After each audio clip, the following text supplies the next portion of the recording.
Taste చేశారు కదా, లడ్డు ఎలా ఉంది? సూపర్.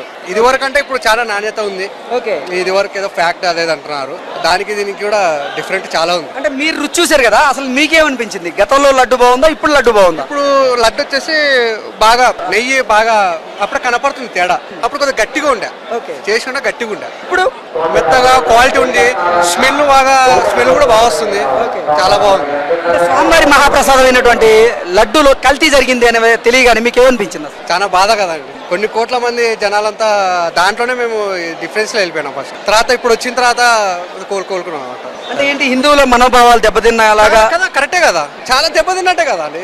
అన్ని మతాలు అందరూ ప్రోత్సహిస్తున్నారు, మన మతానికి వచ్చేసరికి చాలా ఘోరం కదా ఇది. ఏంటి ఇది హిందూ ధర్మం మీద అలాగే సనాతన ధర్మం మీద జరిగిన కుట్రగా మనం భావించవచ్చు అంటే ఏం చెప్తారు? భావించవచ్చు కదండి, కుట్రనే కదా ఇది. ఇప్పుడు మనకు వచ్చే సంపాదన మొత్తం అన్ని దేవాలయాలకు, చర్చిలకు, గుడిలకి, మసీదులో పోతున్నప్పుడు మనం గట్టిగా మాట్లాడడానికి ఏముంది? మనం గట్టిగా మాట్లాడాలి కదా. ఈ రోజు మన సమస్య వచ్చింది, మన హిందువులు మొత్తం ఏకం కావాలి. ఏకం అయితేనే కదా ఇప్పుడు సమస్య తెగింది.